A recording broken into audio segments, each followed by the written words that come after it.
National Center for Smart Growth, and I'm excited to be your moderator for the day.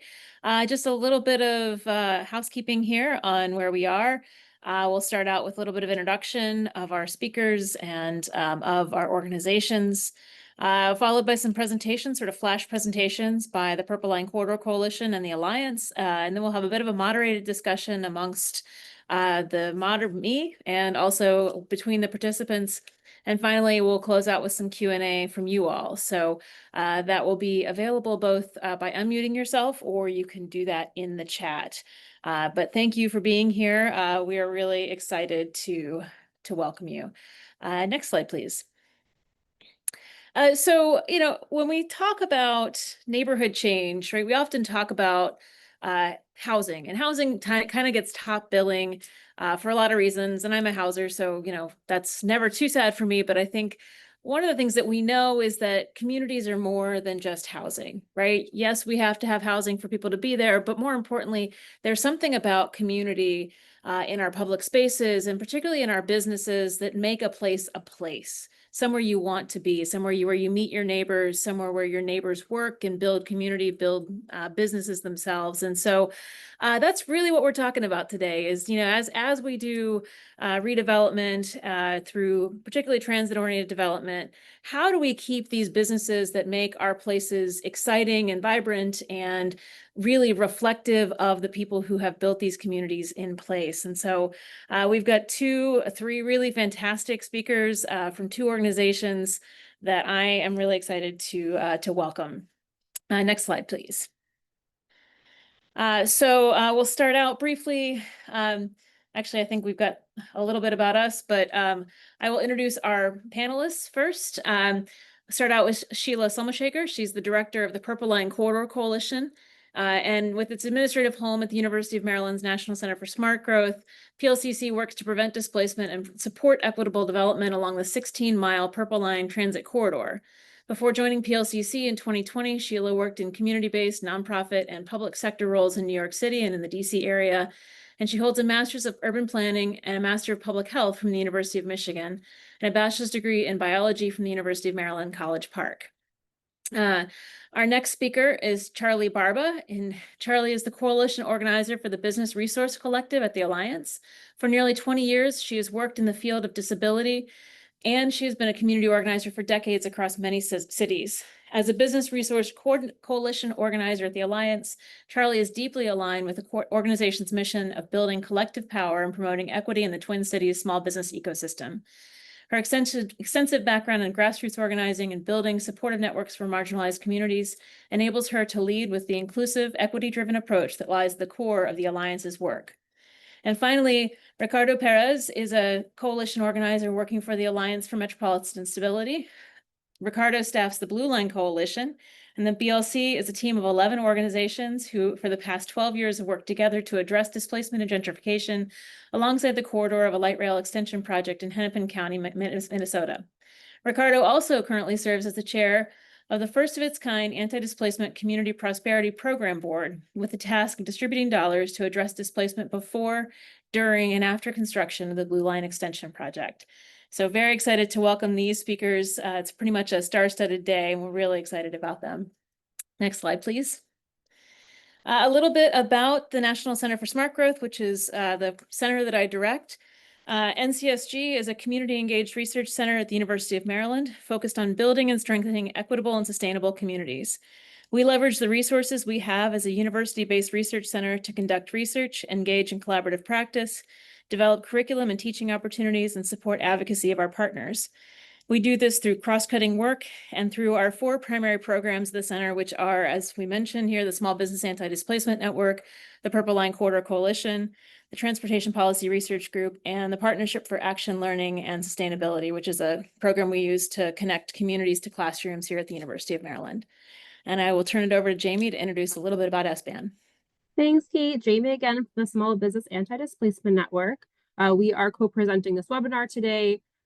Traditionally, our webinars are for our members, but this is a public webinar, and we're so excited to see new faces. The Small Business Anti-Displacement Network was founded in 2020 as a response to there being a need for more research, more programs that serve and support organizations who are doing work to combat displacement for small businesses. So we are made up of over 170. Oh, you can move to the next slide, Kayla, sorry.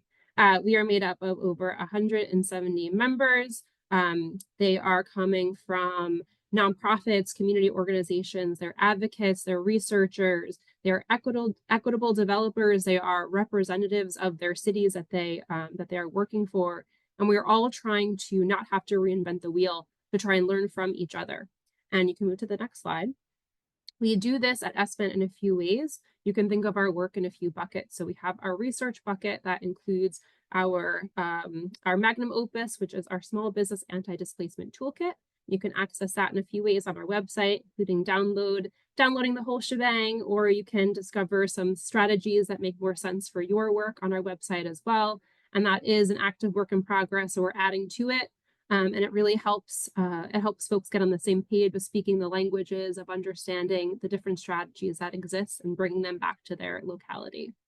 We also have our case studies where we are supporting our members in their work to document what they are doing.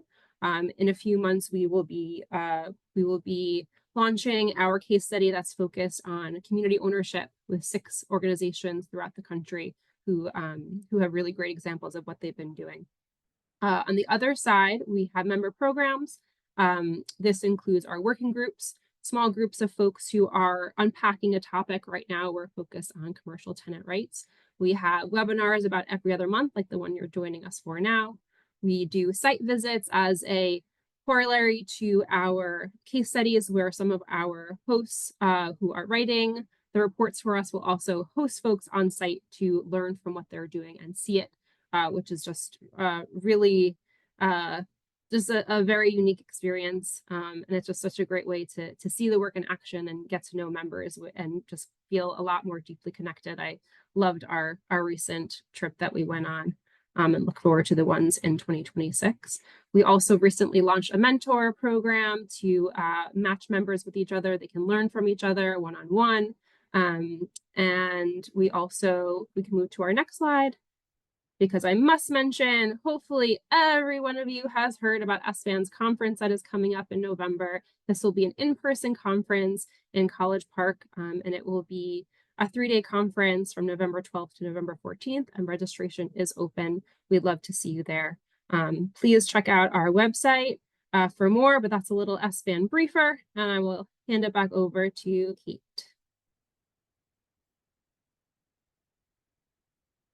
We can move to the next slide. I'm going to go ahead and then shut up because you guys are here to hear our fantastic speakers. I will turn it over to Charlie and Ricardo with the Alliance. Hi, thank you so much, Kate and Jamie and everybody else that's helping host. Ricardo and I are going to give you a little spiel about the Alliance for Metropolitan Stability. We call ourselves the Alliance, but there's a lot of alliances out there. So the Alliance for Metropolitan Stability.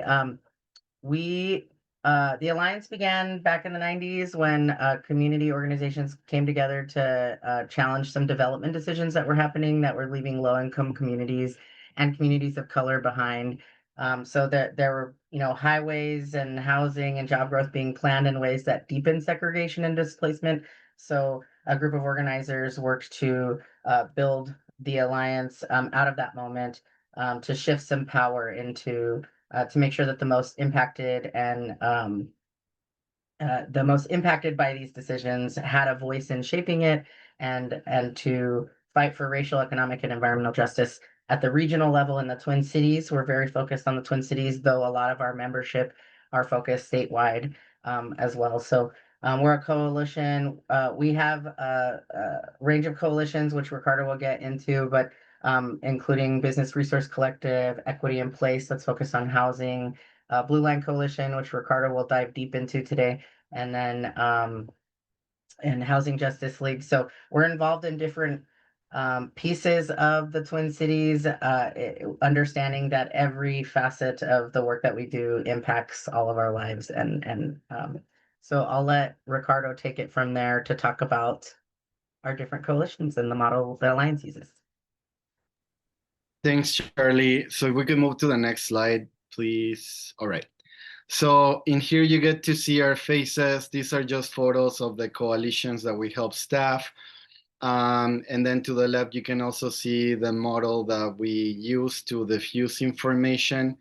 For us, coalitions win, and coalitions are teams of organizations, people, small businesses that work to change policies, procedures for equity purposes. And with the Alliance, we like to, or we center a racial justice lens. So as Charlie mentioned, for us, it's about, the folks who are the most impacted by these systemic issues becoming the decision maker in our spaces that can help shape the direction of our efforts. And that's how we want to operate out in the landscape. So if we move into the next slide, we can get into power and organizing. So, our approach to coalition building is very relational. This means that we want to move away from being transactional and bringing people together for just one thing, right?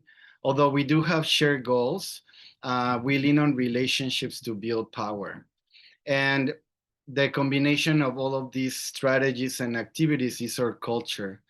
And the really powerful thing is, as we bring different people from different backgrounds, different levels of experiences, expertise, when we do agree on one thing, that's extremely powerful, right? And a coalition many times is like a choir. You have many voices that bring different values. And as a coalition organizer, it's our job to harmonize these voices with a very powerful intent, right? And mission. So if we move next, and again, you'll be getting these slides after, and you can go and read each and every single one of these points here, but we just wanted to give you a little taste. So this one here real quick, before we talk about the, in depth about Blue Line Coalition, I just wanted to show you real quick a little bit of the landscape in which Blue Line Coalition operates under. It is very complex. Our coalition works with a lot of levels of government, from state to federal to local. And our job is to ensure that the vision, the dreams, the concerns of underrepresented communities across this corridor can be heard, and not only heard, but so we can set direction in all of the places that we have influence on, right? So it is complex, it's complicated, but our coalition has learned to hold this complexity together, right? So if we move into the next slide. So this one, I just wanted to show you real quick a little map of the light train extension that we're working alongside. Is the Blue Line Extension project. It's 13 miles. The cost of this project, I believe, is around nowadays $3.2 billion. It's impacting 5 cities. But for our coalition, a very important thing we have to do early on is changing the narrative of the work. So for us, the work that we do, it's not about a train, but it's about the people, right? And that intention has unleashed this incredible journey that we're on. So again, there's some photos of our leaders in our coalition. These are folks who live, who work, who hold relationships across this corridor, which is very diverse. North Minneapolis, at the bottom of the map there, is the largest place is the place with the highest concentrated Black-owned businesses in the state of Minnesota. And if you travel north and west, you will find Brooklyn Park, which is a city majority people of color with the biggest population of Liberian community outside of Liberia. Right. So again, as we're zooming in into these communities and this corridor, you'll find diversity, vibrancy, abundance, and that's what we're fighting for. Right. So if we move into the next slide. So I just wanted to give you a list of those organizations, right? Some of them are coalition partners. Some of them we like to call them, they're our friends. But a lot of them represent, communities. They represent neighborhoods impacted by the project. And we also include advocacy organizations to complement the experiences and expertise at the table. I also made sure to note in this list the organizations that do represent businesses. Because when we do get together on a monthly basis, third Wednesday of the month from 1 to 3 p.m. These people come together to talk about the project and talk about anti-displacement and how we can keep pushing it forward. As you can imagine, different organizations, different interests, different geographies, different communities, and the Alliance is able to hold space to welcome all of these diverse visions and help us set a path forward to get there. So if we move into the next slide.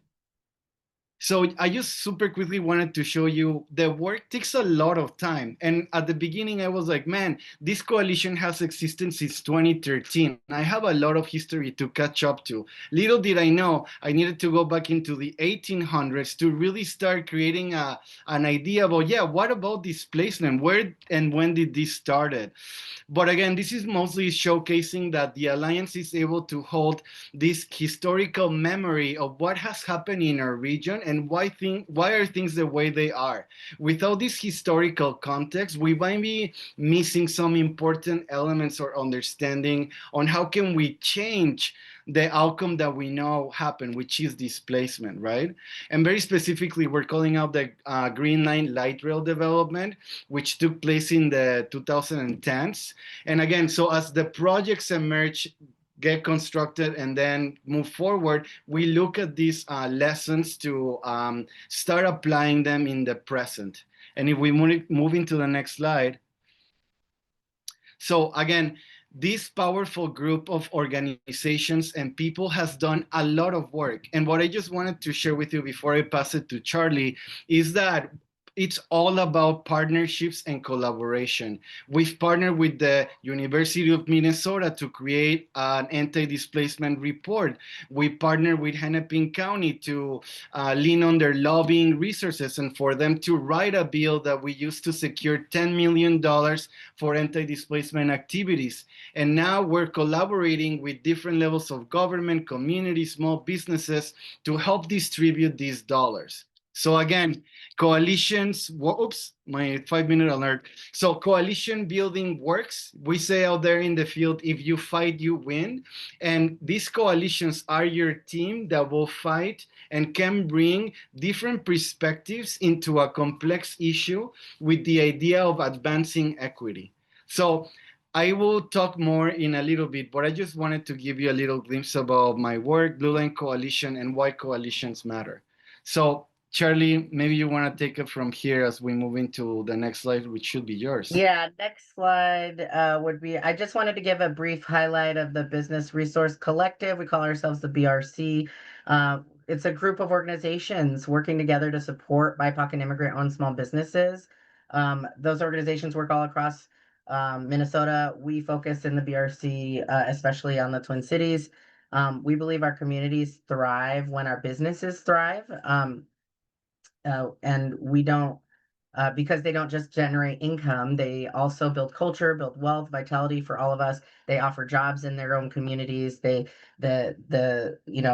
market worker knows the kids in the neighborhood. We're employing teenagers that, in their first time jobs. There's a big impact that there's reason, a lot of benefit that comes from supporting small businesses in thriving. So, BRC started, just a little background story, is that BRC started as a response to some impacts from COVID. In addition to generations, like Ricardo had spoken about, generations of structural racism, the impacts of COVID really hit our BIPOC businesses hard. And they, in order to access those resources, this coalition, BRC, formed as a method of collectively speaking to agencies that were controlling the dollars being deployed out into the community. So very intentional purpose. And as one of my supervisors told me in the conversation about the formation of this organization, it happened really quick and in response to in response to urgent need. And we were able to do that through the history of coalition building and work that the Alliance had behind it and underneath it as a foundation. So it's not a coalition of directly business owners or individuals. It's the support organizations who can kind of bring that expertise and the data they're collecting, working directly with community members who are small business owners and entrepreneurs, so that we can have robust conversations at this table.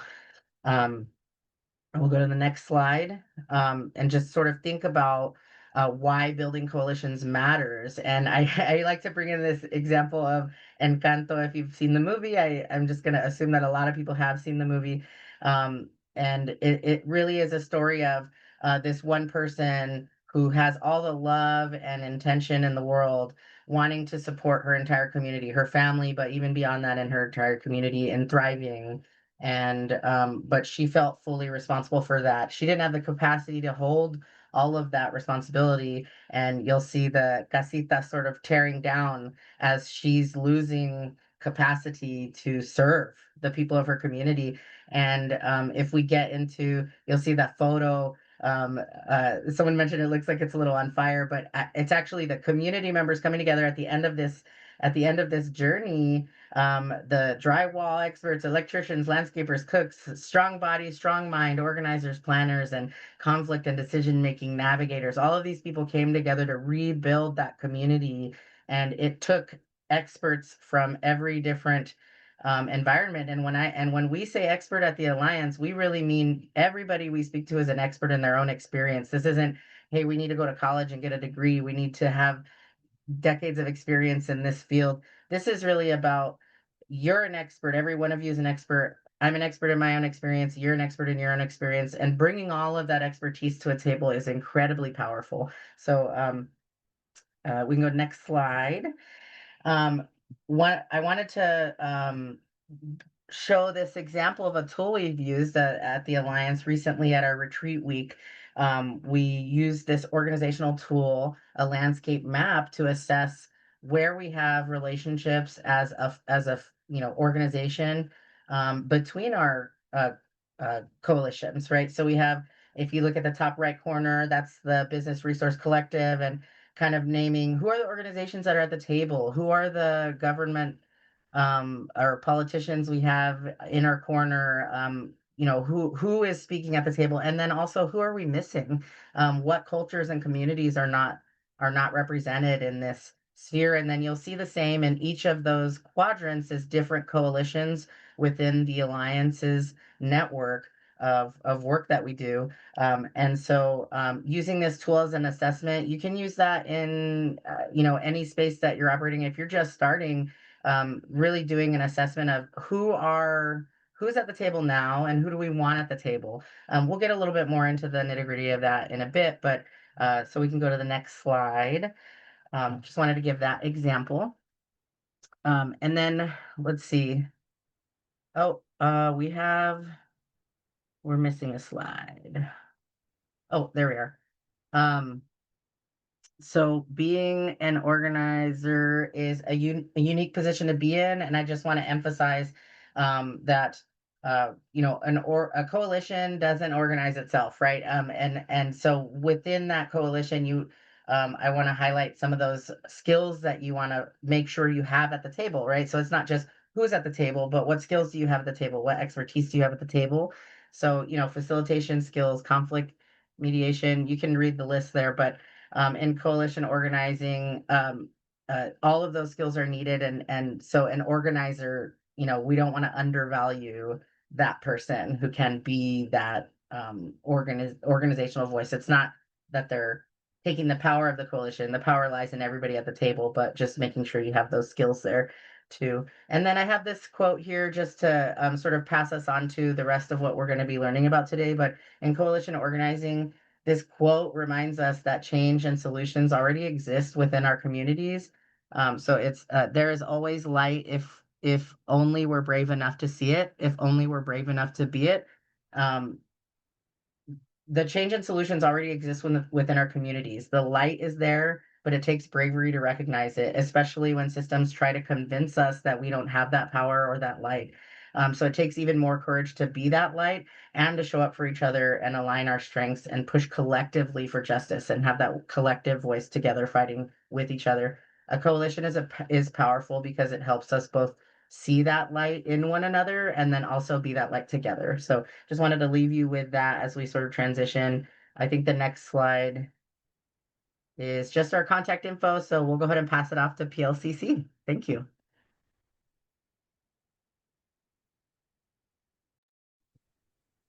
Great. Yeah, please. Yeah. I'll go ahead and dive in. Hi, everyone. I'm Sheila Somashekhar. I am with the Purple Line Corridor Coalition, which is based in the Maryland suburbs of DC. And we have so much in common, having just heard that presentation from the folks in Minneapolis. And we want to share a little bit of our story. But we are an equitable development collaborative that has been around since 2013 or so. We are based at the National Center for Smart Growth at the University of Maryland, but we are a broad collaborative cutting across a 16-mile transit corridor under construction right now. So you can go to the next slide. So quick snapshot of where we're talking about. If you look, this is the DC area metro map system. As you can see, where down at the bottom where the green and the yellow and the red and all the colors intersect, you see the rainbow at the center. That's the downtown area in DC. And our DC area metro system was designed to get people from the suburbs into the city center. The purple line, which again is under construction right now, is the first suburb to suburb east-west rail connection in our regional rail system. It's 16 miles. It's above ground light rail, and it has an estimated completion date of 2027, late 2027. And when you think about the geographies here, so they're very diverse communities. On the western terminus, you have Bethesda, which is a wealthy, majority white suburb that already has transit and has already seen many waves of investment and development. And you compare that with communities kind of in between these folks, Langley Park, Long Branch, Riverdale. These are areas that have not seen similar waves of investments. And these are communities that are by and large people of color, immigrant communities, really rich networks of neighborhoods, residential neighborhoods, as well as commercial districts. And so our work is really responding to the opportunity that new transit brings, but also how do we make sure that the people who have built these communities are able to benefit from that growth and change.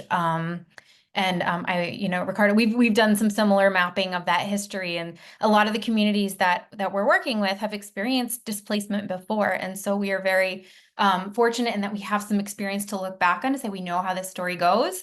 And we also are working really hard to make sure that we get the best benefits from this project. You can move to the next slide.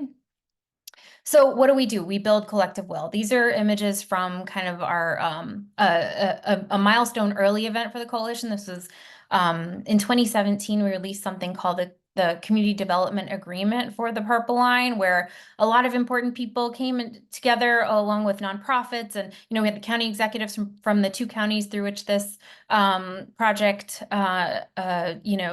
cuts through. The president of the University of Maryland, a lot of nonprofits came together following a very extensive community engagement process to say we are committed to a community development agenda beyond the Purple Line tracks with a focus on housing, small business, workforce development, and vibrant and sustainable communities. And that was sort of a moment in time that launched the coalition from sort of vision and early action into really trying to be a broad effort that's driving real impact and systems change in our region.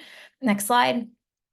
And our convening has gotten a lot more sophisticated over the years. We've done things like co-create action plans that help us guide our collective work. We've organized events at churches. We've done community walks where we get community members and decision makers together to actually experience what the future of the Purple Line is going to be, what the communities are going to look like. We've done community trainings. We even did a coloring book. So there are a lot of ways that we are kind of getting creative about engaging people across the spectrum of power, from decision makers and elected leaders and to impacted community members. Again, kind of building that trust in order to get things done equitably. Next slide. You'll have to forgive my crude, Google Slides smart art used here, but Jamie asked for an ecosystem map, and this is our steering committee. This is kind of the central body that works across all of our coalition goal areas, and we have a 19-member steering committee. I see Javier Rivas is on the call. He's one member of that steering committee from Tacoma Langley Crossroads Development Authority. But we have planning departments from the two counties, county agencies in both counties, elected leaders. We have one healthcare anchor, large nonprofits that work across the region, as well as several community-based organizations that are really hyper-locally based, as well as two funders. This is kind of the core body that helps us stay accountable to our goals. And we don't do anything as a coalition alone, as Charlie said so well. This is really the core body kind of helping to advance our work. Next slide. So our small business focus, we, there are, like I said, a lot of, amazing, I would say the best food in the region is really tucked into the suburbs of DC. We've got amazing small businesses in the Purple Line corridor that really make the communities that are here. So our focus is really on 6 commercial districts in the Purple Line corridor. We had to focus our efforts somehow, right? But 6 commercial districts that are that have dense commercial corridors. Business owners, patrons, workers are primarily people of color, and these are the areas that we think are subject to the most rapid change, whether now or in the next several years. And these communities are in 2 different counties in our region. Our work is really focused on coalescing folks around some of the common challenges that we're seeing in our area.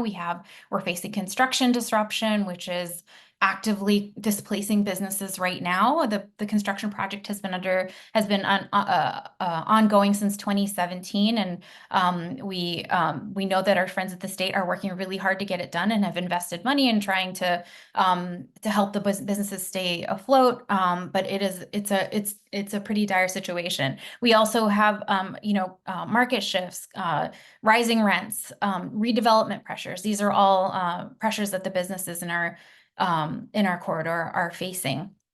You can go to the next slide.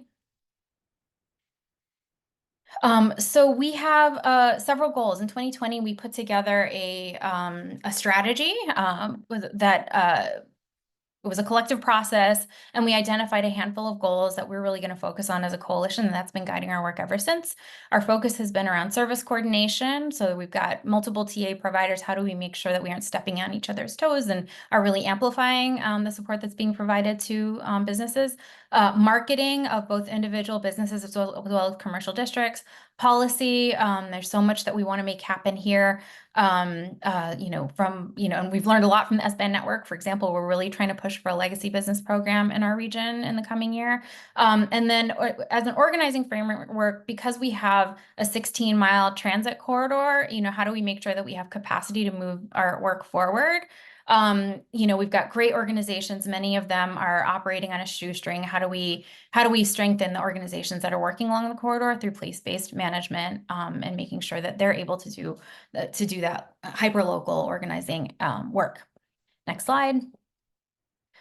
We have a small business action team. Again, crude smart art here. This is my attempt at describing how we convene. But we have, on the left side here, this is the group that meets monthly. We have a core group that includes a couple of county agency representatives, technical assistance providers, place-based organizations, and all of the communities where we have them, and then a handful of small business leaders. And then we have on the right-hand side, this is like my mental map of the groups that we maintain relationships with, and that we kind of bring in for different strategic efforts that our coalition is pushing. So this includes the broader network of small businesses, and we really rely on our local partners for that community engagement and for direct engagement with small businesses, elected leaders, property owners, the transit agency. I'm really happy to see some friends from Maryland Department of Transportation on the line right now, developers, and many others who could be helping to advance our work. We bring them in as needed. Next slide.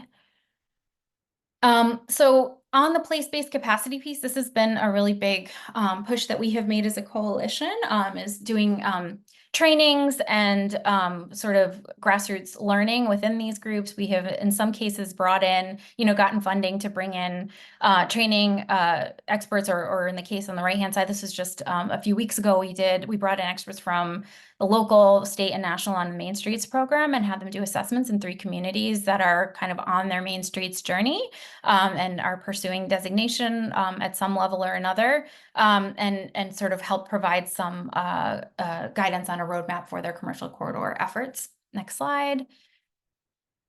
We've been really pushing for small business voices. Takes a lot of different forms for us. There are, I stand on the shoulders of many small business leaders who've really pushed and raised attention to the need for coordinated solutions. And so we engage. We directly have some folks in our network who are part of our effort, and then we try to go out and we have great organizations that are convening groups like the Long Branch Business League. Montgomery Housing Partnership is the organizing effort businesses in Littonsville, Tacoma Langley CDA, CCAR CDC, Latino Economic Development Center. These are the organizations that are really building those relationships with small businesses. And I just try to show up and make sure that our efforts are responsive to what we're hearing from the businesses as well. And then that we have opportunity to bring them into the work. Next slide. So I do want to very quickly just mention this new project that we have off the ground. So as much as we are proud of the progress that we've made through direct support to businesses, to commercial districts, to organizations, we know that the real estate pieces are really critical. I was really disheartened just a few weeks ago to be out in Riverdale and to learn that one of the businesses that we have been working with as a collective for a couple of years has chosen to move. She was displaced from this location. She wanted to stay, but there's disinvestment in her property and high rents, and there's a sense that redevelopment is really driving what's going to happen in that area. And so we really wanted to get ahead of this. This image here is what a lot of the Purple Line corridor looks like. You've got these single-story aging strip malls with these vast parking lots. These are going to be immediately next to high capacity transit in just a couple of years, and so that doesn't totally make sense to have these this kind of in this type of structure right near transit.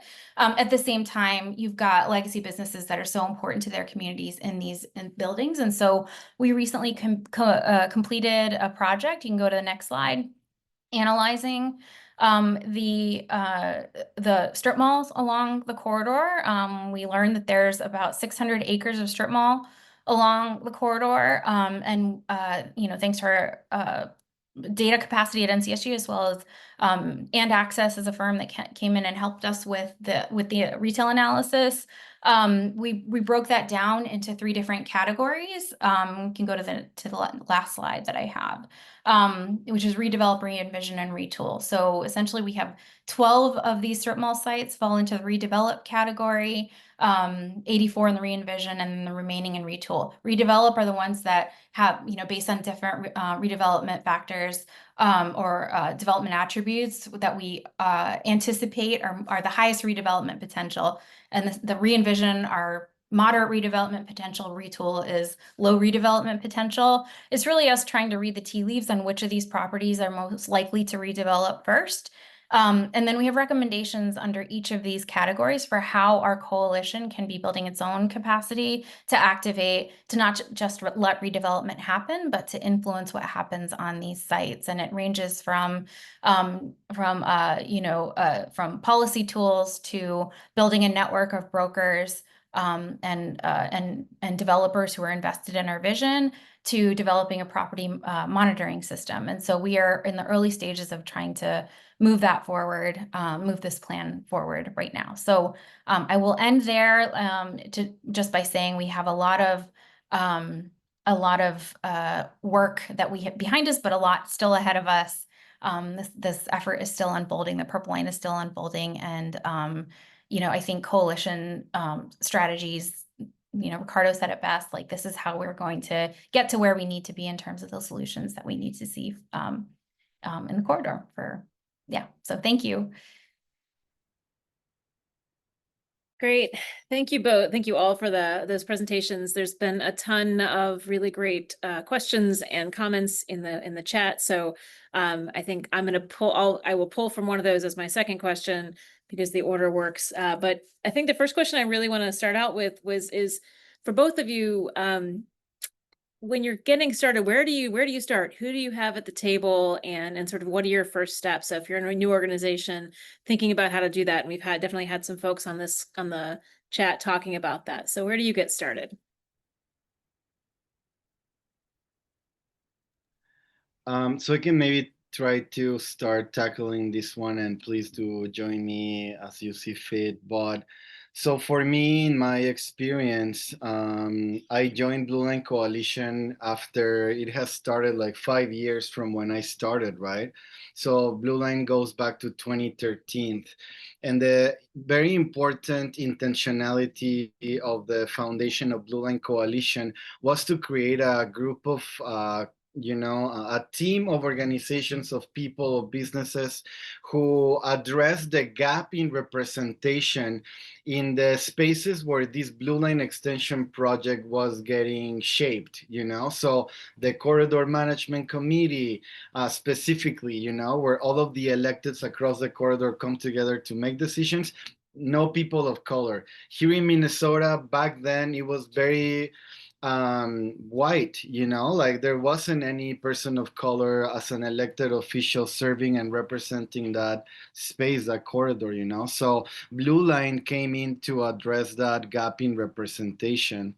So when I came in, like that was one of the first things that we conducted, which was like a stakeholder analysis to understand who was at the table and who we could have been missing, So for example, like Latino community representation in Blue Line Coalition, like we had to conduct amplification efforts to ensure that the communities who might be missing could be represented. So I guess like that's a little bit of our history on why we were even formed on the first place. And I guess to me, this goes back to just like environmental justice, right? Like who experiences the disproportionate impacts? Those are the leaders that we need in our space to help shape solutions, right? So if you want to have a more of a pragmatic approach to it, that can help you maybe identify who needs to be at the table. So, and maybe I'll pass it to the other panelists to address the question, who needs to be there first?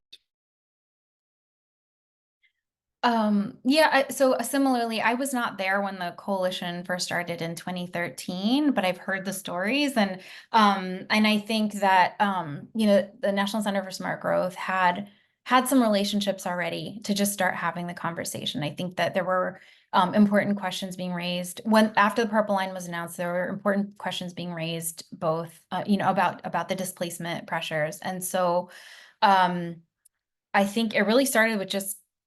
As I understand it, my former boss just started having coffee with folks, so there's an amazing organizing group that has its roots in our region, but is working nationally now, called CASA. And they, my understanding is folks had coffee, they talked about the need for this. They actually learned from folks in Minneapolis who had done a similar work at the time, had launched a collaborative similar to what we're trying to do. And they said, let's do this. Let's start a coalition. We know we need that. There were relationships with the planning departments. So I think it sort of was starting with the relationships that the center already had around an issue that was gaining a lot of attention at the time. And then from there, we've done different kinds of stakeholder mapping, similar to what Ricardo was describing, since that time, to expand our network strategically to achieve different things. We've done a lot in the area of housing, but I would say it's hard. I would say you want decision makers as well as the folks who can bring impacted constituencies to the table. If the impacted constituencies themselves are not coming forward immediately, like who are your organizing groups, who are your decision makers? I think that was where I would start. Great, thank you. And I'm going to pick up on a question that was asked in the chat, which is kind can you talk a little bit about the evolution of the work as the pace of development has changed? In other words, you know, the purple line is maybe a year from completion, but now we're seeing pressures on rising rents. You know, the blue line is kind of, now that you're on the extension project and seeing other things. If you could talk about different how your work has changed as the construction of the line has changed.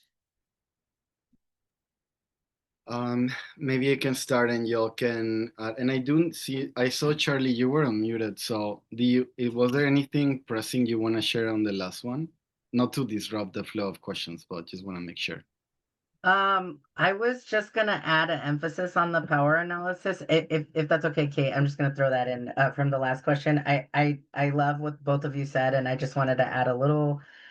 I agree with everything you've said, and that I want to emphasize the power analysis and the stakeholder analysis because, you know, when you want to think about in order to think about like who do we want at the table, who can we bring at the table, thinking about it from the perspective of like who has natural interest on the issue. Stakeholders who end up with like high power, high interest would be like, you know, maybe a legislator who is really passionate about this cause or has a personal tie to it.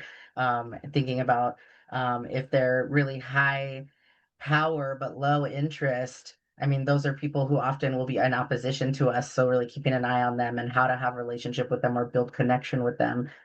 When you think about people who have really high interest but low power, I think that's who I think about when we're talking about like who needs to be at our table. They have really high interest. It's, you know, the community members and the businesses and the and so forth who need their voice to be empowered for the work that we're doing because it's for them, right? It's, you know, what do we know about this issue? Why is it an issue? Why do we know it needs to be focused on? Is entirely coming from our community members and the full ecosystem in that way. So how do we get power into the hands of people who it is really impactful to and have a lot of interest in this, you know, whatever the movement is of the moment. Anyway, I just wanted to like make sure to emphasize that piece of things. But yeah, go ahead, Ricardo. Sure, no. And that kind of points at the moments of the project too, right? Because I think like the Blue Line Extension project, like I met people who told me that they've been engaging community about it since the 70s or 80s. Like I'm not even kidding, right? Like, so can you imagine how do you keep interest in community about something that's gonna take like 20 years or something, right? So I guess like without a doubt, the moments of the project impacts the moments in community, both in regards to the impacts and the development pressures that are experienced on the ground by real people day to day, and also on the what's in the public sphere of information, right? Like people are over engaged, right? And many times like they're engaged with trauma. They're constantly hearing they're gonna get displaced, there's not enough time, things are like chaos, right? So that's why like in order for coalition to adapt to the project, we wanted to shift our narrative from a deficit-based narrative to an abundance, you know, looking at abundance, right? Rather than keep telling people they're gonna lose their homes, we pose the question about how can we be powerful together and get to anti-displacement, right? So again, this project has actually changed a lot too. So we take opportunities when the projects change. There was the first alignment that experienced impacts. And in 2020, so that's 7 years after the record of the decision was signed for the first project, the alignment changed. And in that moment, because our coalition has been in the room for those initial 7 years, we had expertise, relationships, and power to say, hey, before you move the alignment of the project, you need to have an anti-displacement plan. And then with that came new representation in our elected officials that help champion these efforts forward. And while here in Minnesota, our electeds are not inside of our coalitions, we do make space to have relationships with them so they can get direction from us about what we need them to do. But we keep our coalitions authentic by not having them there, because that I think changes the dynamic a little bit. But again, it does shows the type of collaborations and relationships that we need to have in order to achieve change and power, right? So as of very recently, a couple of weeks ago, or 2 weeks ago or so, the Blue Line Extension project reached a very important milestone. The environmental impact study, which is a final supplemental, got signed off by the Federal Transit Administration. I'm not gonna lie, I'm very shocked because we've been waiting for this for a while, and this is happening under this administration. So I was kind of skeptical, but I'm happy to see we're there. Now, this new energy brings new people in the table, right? And I feel that, again, it's so important to leave room for adaptation because yeah, the moments of the project will bring new interest, and our coalition is as strong as we are adaptable. So while we might not be friends with everyone, we have to find strategies to not just find opposition, but finding collaboration.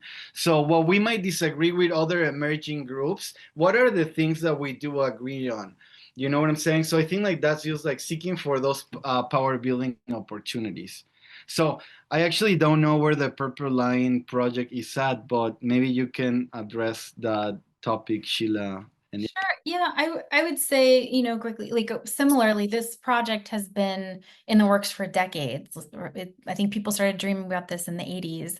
And so, you know, I think that the coalition emerged from a concrete decision to actually get this project going. But since that time, the project was killed, you know, politics that came into play. The project was killed. There were lawsuits. There was uncertainty about the Purple Line. I started this job in the summer of 2020 when, you know, we were peak pandemic and the contractor had just walked away from the Purple Line project. And we were like, I was like, you know, how do we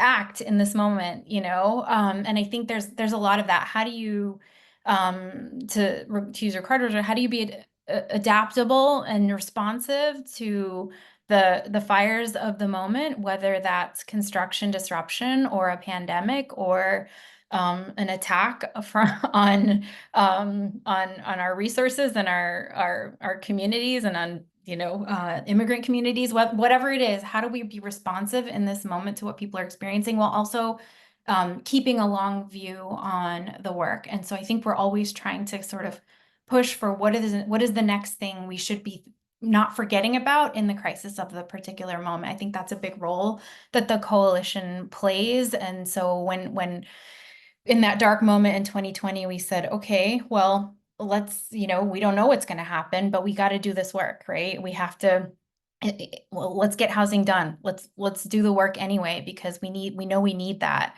You know, and with construction disruption, it's like, you know what, this is like a very real situation and about that has to do with people's livelihoods and the, you know, the sanctity of our communities. This is a very real issue and we need to honor that and be responsive to that. And, you know, the Purple Line will be done at some point. And so how do we also prepare for a future where the Purple Line is here and help people picture that and think about how to harness the benefits of that Purple Line? That's what I would say. You know, we have to be responsive to where people are at, and we have to sort of be future facing, if that makes sense.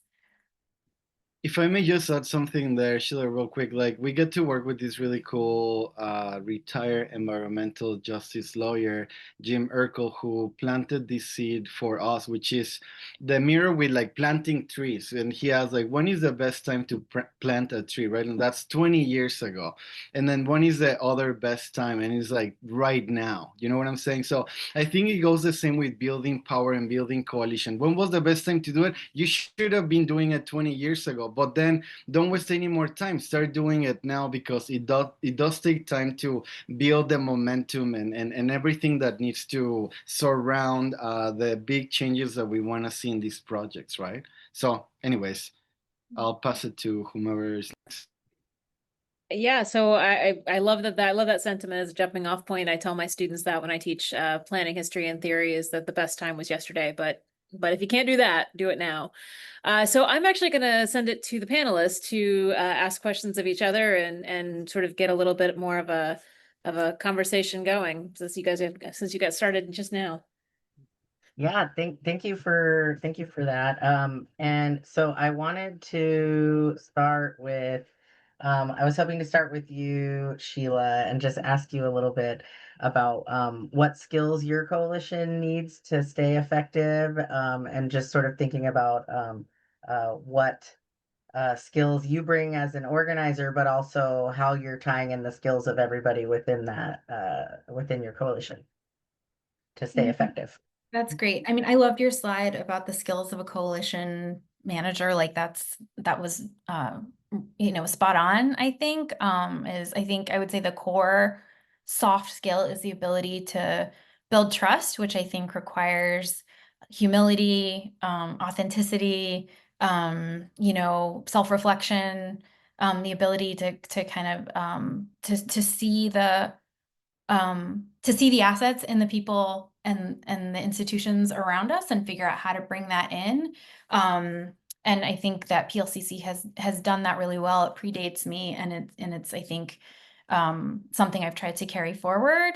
I would say we also, I'm just going to say, we came in with certain assets that we're really trying to lean into the strength of the institution we come from. I hear you have the history of your organization, the Alliance, and I'm like, wow, like you have this whole history of activation around equitable development organizing. That's a whole different set of ingredients to be working with. We came in as like a research institution and as a university, and so we have really been it's a unique space for me. I don't come from academia, but like it's how powerful to have folks who can crunch numbers and think strategically and bring research and data into the work to advance these efforts. So I would say we've been leaning into the strengths and skills we have as a coalition, because you need so many skills to do this work. And then as a coalition manager, doing the things exactly what you said, trying to build the relationships,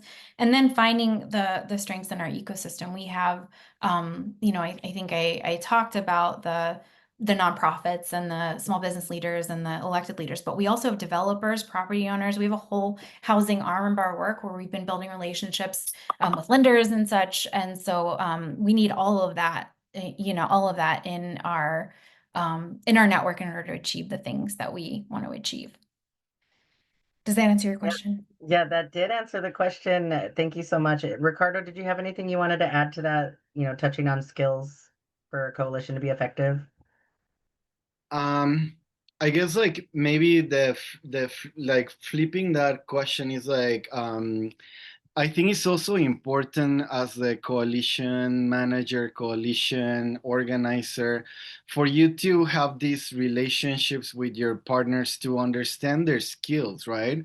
So for example, in our coalition, there used to be a young person who told me like, I don't know anything about the train, like, and we were talking and I realized like she doesn't drive, like she only takes public transit, So like to be able to flip that and to say, no, it's not you're powerless, like you are very powerful because out of everyone here, both you're young, like and then you are only using the public transit. So what do you think? You know what I'm saying? So I feel like sometimes it's also important for us to truly get to know the people populating our spaces, to put them in a position where they can be extremely successful. And then the other thing is like, don't be afraid of, like you're gonna have different circles of trust. Like you're gonna have your core partners that you trust and get direction from, but as you go farther away from them, then there's people who bring skills and expertise that might be needed, but they don't set the direction of your coalition. They help us gain information to make well-informed decisions, but they're not gonna shape the work that we do, right? So again, being able to adapt, to map out, like who are you missing, and then to boldly pursue these relationships to help us gain what we might be missing. But anyway, so that's what comes to mind on that one. And I guess it will be my turn to maybe, as we're having this conversation between BRC, Blue Line, Purple Line, we're just kind of wondering with Purple Line folks, like what were some of your most impactful strategies that you think would be a good idea to share with us today, and why, as you've been pushing your work forward? Yeah, I mean, there's the process pieces, and then there's the actual substance of the work. I would say on the substance of the work, some of the things that I think we've really helped accomplish are like on this place-based management piece and supporting organizations to exist and have the capacity to do this work. We really led a multi-year campaign around Main Street, so I'm going to credit Manuel Ochoa, who's really been helping us with that work. But we did walking tours and webinars and such, saying we need, investments and capacity at the local level for this work to have long-term legs. And Montgomery County stepped forward and has made some substantial and thoughtful investments in place-based management as a result of that is supporting a few of our Purple Line partners. And that's key to our ability to do anything. We struggle with having organizations with capacity to do the work, and that was something really successful. I was reflecting this question earlier too. There sometimes it's things that happen organically, but like we did a community-led walk last spring, where we brought community members who are not typically part of planning processes together with agency folks and elected leaders, and we walked through a neighborhood and said, okay, here's what we know about. We did some crunching and said, here's what we know about the future. The plan, all you can see is cones and construction right now, but here's what we think it's going to look like based on looking at all the plans. And we walked around and community members shared their questions and got some answers from the decision makers. On that walk, one of the state legislators came up with an idea to introduce legislation for free fares and free ad space for small businesses that have endured this construction period for some period of time, a short period of time after the Purple Line launches. And then she moved it forward into legislation. And when she was trying to move it forward, she called upon us. She said, "Can you make some introductions to business owners and the others? I don't know folks over there, So we were able to very organically, make these connections that help move this legislation forward. To me, that was it was a really cool experience. We are that connective tissue, and in some ways, I wouldn't have envisioned that campaign happening, but it came forward, and we provided a place for that to land and help shepherd it forward. And I think that for me, it's also like if we can do that, maybe we should be introducing our own, legislation and trying to make bigger things happen even. I guess I would say that's like a really good example of just the work of having a coalition leading to a concrete impact that I think we can do a lot with in the future. That makes sense. Thank you, Sheila. So, thinking about all this work, one of the things that came up earlier in the conversation was like keeping people engaged for this long process of change, right? How do we keep people engaged during long planning timelines, things that are going to take 2 decades potentially? And I know that all 3 of us have something to add to this subject. So whoever wants to pop in first for that, and I'll chime in probably at the end of that. I'm just going to say first, we have a really committed core group of partners, and it's really powerful to have people in every room saying purple line, purple line, purple line, like that. Just that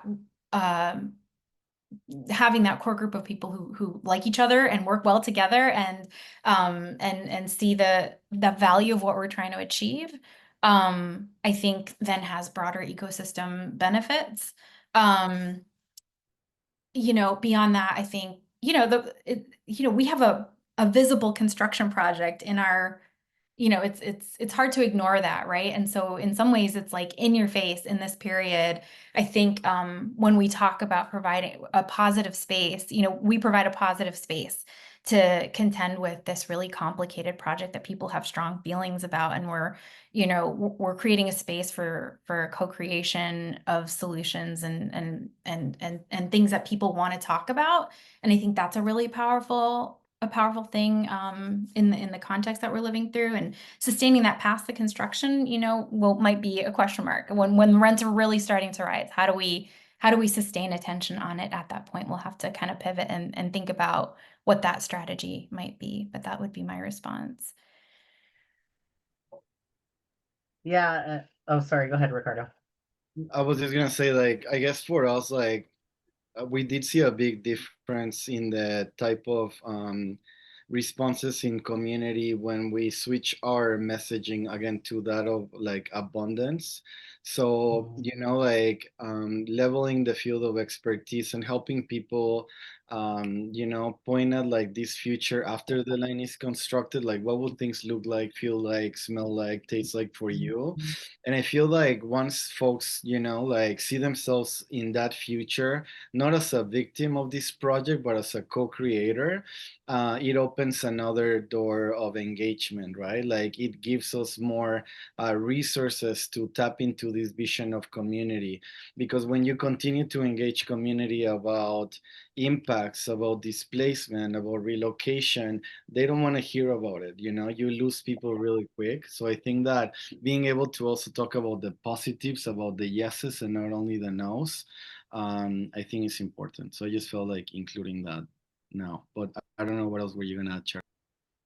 Yeah, I was gonna just add some things. I was talking with, I have a thinking partner in my supervisor, Juhi, the executive director for the Alliance, and they often, they really help me think about this through their experience with the Green Line. So I'm gonna kind of say some things I learned from that conversation, but I don't want to like claim that I was directly involved in Green Line longevity and the work there, but keeping people engaged. Some of the things I heard you both name too were, being able to identify the wins of the projects, small, big, having champions, which Sheila touched on, and celebrating each of those wins in the process, engaging new power holding stakeholders as time progresses,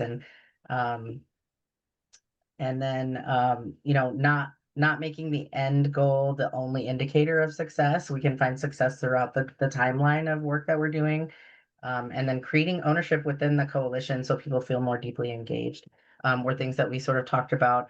Some examples of that with the Green Line.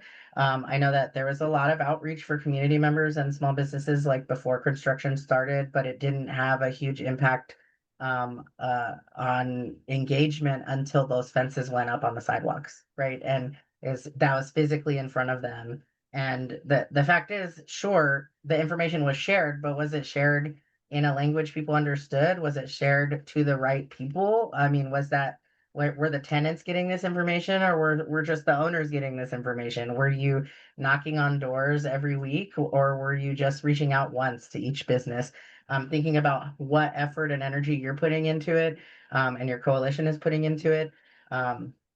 I know that during the Green Line construction, the Asian Economic Development Association here in the Twin Cities hired outreach workers that spoke the languages of the community members, and went door to door to make sure that people understood what was happening. And I just think that was such a critical, important tool used to make sure that the community was involved in the construction process and that anti-displacement work we're doing. And okay, I'm sort of spacing on the last point I was gonna make, so I'm gonna go ahead and I think Ricardo, you had another question for us.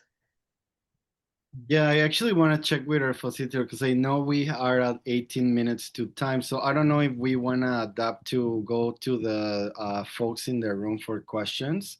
But yeah. Let's take just about 5 more minutes with you all discussing and maybe get a couple questions from the PLCC, and then we'll jump to some of the questions that are online and also in our audience. Sure. Kate's been gathering some of the questions, but for anybody in the audience, if we haven't gotten to your question in a roundabout way, at least maybe you can rephrase it so that they're all fresh at the bottom. So there's been great conversations happening in our chat. Awesome. So yeah, as we're going through the motions here, we do know that folks we cannot, not think of when we're thinking about anti-displacement or abundance are developers and political leaders. So we're just curious about for on your end, for Purple Line, like what messaging tactics have worked to engage with them? Yeah, so with political leaders, I would say it varies. Like we have some political leaders who are huge champions on our issues, and we can just go and have a conversation and they immediately get it. We just use our normal language. And there are others that we have to engage through the language of economic development and you know, investment. And you know, you just have to sort of know the person you're talking to and what case you're trying to make.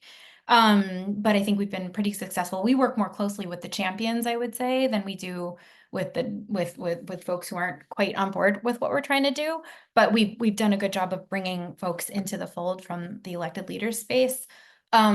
On the developer side, you know, this is where I think our work in housing has really helped us build the network that is, I hope we can translate into the questions around commercial real estate. But we have a pretty robust network of developers that we have been engaging in different ways to actually enact a no net loss affordable housing goal that we have.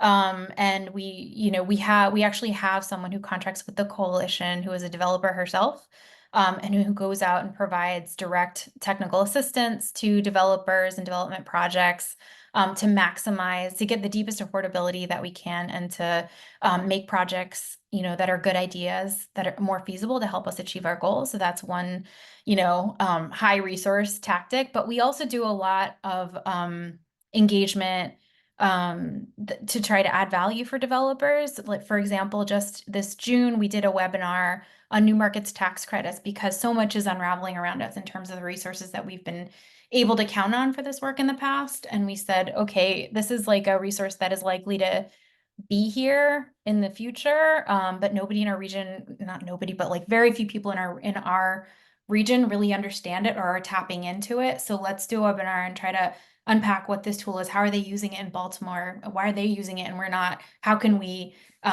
tap into this resource better? And you know, whenever we do that type of webinar, I'm always surprised at how many people want to come and talk about tax credits and financing and things like that. But we've done a lot of that, and that's not me knowing this stuff. That's you know, me working with folks and bringing folks in who really speak that language to organize something and to get the right people to the table as well. So those are some of the things that we've done in that space. Can I ask a question? I really appreciated hearing the history of your efforts, that deep history of and the sort of that the power building value set that you bring into the work. I'm wondering how that translates to, I mean, I guess it's a two-part question. One is like, how does it translate to your governance? Like what, like we've benefited from sort of soft governance as a coalition. But I wonder how you all are like operationalizing the decision-making for your coalition. And then also, you know, we have a 16-mile transit corridor and hundreds of businesses along the corridor. How are you, you know, operationalizing small business voice in this work? So sort of two related questions. Sure, for sure. So I can start tackling the first part, which is, and Sheila, help me here a little bit because I started thinking about all of the things when you were saying that. But it's about, can you remind me of the first part of it? It's really about decision-making structures and Sure. how it's responsive to like your theory of change and all that. Absolutely. Yeah. Great. So I guess like the story for me is like when I walked into Blue Line Coalition, there was so much work done on governance. They had steering committees, governments, documents, et cetera, et cetera, et cetera. And in our coalition history, there was a moment where the people in our coalition kind of like demanded more transparency, and they wanted to remove layers to allow for information to flow freely through everyone, regardless of their time commitment, level of expertise. We wanted to level the ground and have communal and collective decision-making processes, right? So we don't have a steering committee. We propose actions at our coalition meetings, which are monthly meetings.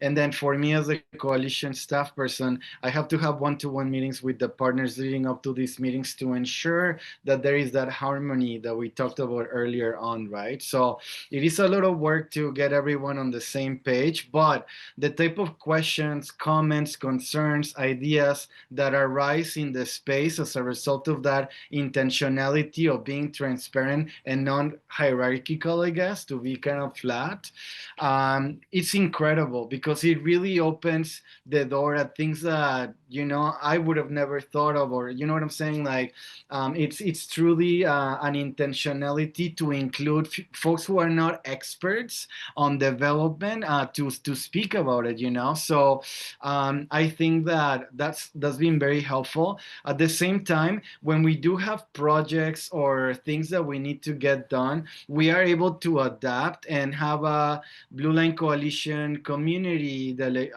you know, subgroup or policy subgroup or delegations that go and meet with the cities, etc. Right? So it's all about how do we use the skills in the group to the best of the ability, and then also holding space to disagree, right? So we can talk about why we like the train and why we hate it, but we are able to agree that the investment that this is promising to deliver, we all want it, regardless of the project. So again, we don't let us being held back from building power by these details that can be flushed out. So anyways, that what comes to mind for me right away. But Charlie, I don't know if there's anything else that you want to add on that one or the other question, part of the question. I think that you really said it. I mean, you spoke from the alliances, relationship-based, you know, coalition building, and I think that you reflected all of the things I thought of, you know, and the only thing I'll add, I guess, is that, you know, having, like, it starts with being able to emphasize or being able to actionize plans or bring decision making within a coalition. It starts with building that coalition holistically, so we have, you know, representation from each of the impacted communities and having those one-on-one conversations with people to give everybody an opportunity and space to speak about how they're impacted by decision making and their expertise from their experience. Yeah, Ricardo, you touched on all of it, but just highlighting those pieces that really stand out to me. Awesome. And then thinking about, yeah, the hundreds of businesses that could be impacted, whether it's negatively or positively, right? Like, I feel like that's why the stakeholder analysis matters a lot in the building of the coalition. And like Charlie, right? Like they have identified the players who have constituencies, relationships, clients that would help us be efficient in how we're disseminating and diffusing information out into community. Because you're right, like we don't have the capacity to go and to knock on every single one of those doors, but we have the power to change the engagement contracts that Hennepin County has to ensure that those community-based organizations that have those relationships get the funding that's needed to do the work that we need to have done, right? Because that's, I think it's on the chat, but yeah, it's like we need to expand the capacity in community for them to be active participants in what's happening, because otherwise we're just dropping processes on them. Like, here's the environmental impact study, read it and comment on it, and you have 30 days. And it's a 250-page document that I get a headache just by looking at it. I can't expect my small business person to go through it, right? So anyway, so that what comes to mind. Like the coalition really comes into play when it comes to disseminating information. 100% for sure. Great, thank you. This has been an exciting conversation so far. So folks with questions, either drop in the chat or unmute yourself. Yeah, I'd love to hear from some other folks. Maybe I do want to address, there was a comment about, while building power is great. Yes, that was the first one I was going to go for. That's perfect. Yes. I feel that one's a good one. So I guess like the way that I see it, or I have seen it played out, is both and, right? It's not either or. Like, it's not like you build power or you get the money. No, it's like, to me, it's like truly hand in hand, you know? So I guess in my own experience with Blue Line Coalition, like, after being able to, you know, secure a strong membership, everything became easier after. So, you know, like, the first thing that we have to do was to like work with the University of Minnesota, the Center for Urban and Regional Affairs, and Hennepin County to produce a report that could give us the words that we already knew are real, but that the electeds, the county government, then couldn't dismiss as unreal, right? So displacement is real in our communities. Development pressures are real in our community. That's why with the Alliance, we're able to look back 15, 20 years ago and say, look, this is what happened with Green Line. We need to do things different today if we want to see change. So for example, we go from a mindset of we want to survive construction to we want to thrive after construction, and therefore expanding the accountability in our government, foundation, philanthropy partners for them to understand, get educated on the fact that, yeah, we're not in the business of surviving, we're in the business of thriving. So as we have this report, this solid narrative, this powerful group of people ready to go, we went into the Capitol to get $10 million for anti-displacement activities. And we did. The state of Minnesota gave us that money. We're still working to distribute it on the ground, but one of our main buckets of activities is small business support. How can we stabilize small business owners today so not only can they survive construction, but thrive after? These initial dollars from government is also seed dollars that we can use to bring to foundations to say, look, the state gave us 10, can you give us another 10? You know, so that's kind of like where we're at with it. But I guess just to say, you're not wrong. Money matters, but without power and that social infrastructure, money is not gonna solve all your problems, you know? So, and we can connect more after this, but absolutely, like, I think it's hand in hand. And I don't know if anyone else on the panel want to touch on the money and power thing. I just wanted to touch too. One of the things I wanted to add was like having the language. So contracts with construction companies that are doing that work should include those expectations that you're bringing for anti-displacement. So how they need to consider and interact with the community, and have a method of accountability for following up on that. So like I think I have an example of Met Council created a bonus program to incentivize contractors to follow those expectations. Ground Zero and so that's just an example of something that you can do. Flexible funds for community liaisons projects to be able to offer damages experienced by to support damages experienced by businesses. So like dollars that will go toward like washing windows of small businesses that are, you know, have our dust covered from construction and things like that. Having expectation for the people doing the work, right? They're in the middle, they're doing their job, they're hired to do a job, but they weren't part of that table conversation you had, nor were they part of that conversation of advocacy and getting those dollars allocated. So thinking about every piece of it. That's all I hope to add. I think just really quickly, I would just add, you know, our colleagues at the state are actually were able to secure $4 million in construction disruption grant funding as a part of their construction contract. And that money is hitting the streets, which is, it's a really big deal. And I think, if we could, you know, nobody could have predicted that it was going to be a 10-year construction project. Like, I think we thought it was going to be a lot shorter than half that time, you know, at worst, but this is just how these projects go sometimes.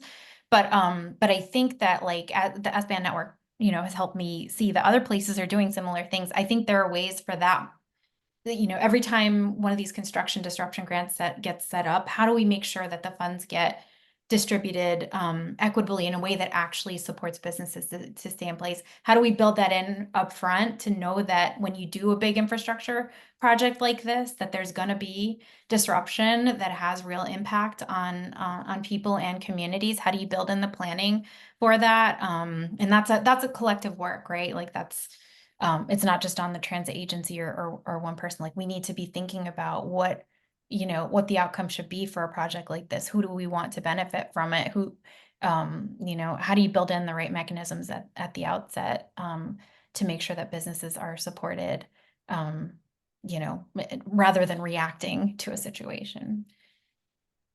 And maybe just to build on that and addressing another question on the chat, we did kind of, again, went through this narrative, race class narrative analysis, right? About the words, the messaging we're using. And very intentionally, we're able to speak about, yeah, like for us, the opposite of displacement is not anti-displacement, but it's abundance, right? Abundance of time, resources, options, visions, right? And then, you know, that goes to, you know, like then making our case with this new narrative for elected officials to fight for that vibrancy, like tapping into the expertise of our partners to understand that culture already exists in this corridor. And by investing on it is a catalyst for economic empowerment. They shouldn't look for anyone else. Everything you need is already a current resident, a current business owner. When we think about TOD of the, we're always thinking about who's gonna come. You already have them in there already. You just haven't built the ways in which you can talk to them directly about it, right? So again, challenging your notion about who's already there and the assets that you have in community. So anyways, I just felt like maybe adding that about current owners and yeah, so. Great. Well, that actually puts us at the perfect time for wrapping up. This has been a fantastic conversation, and I'm going to think a lot about some of my takeaways here about having a tent and getting a big tent, but not letting that big tent necessarily drive what you do. Thinking about your asset-based approach and putting everything on the table, organizing before you need it, owning your wins, no matter how small, and finding champions. This has been a really fantastic discussion, and one that I think people aren't having enough for small business.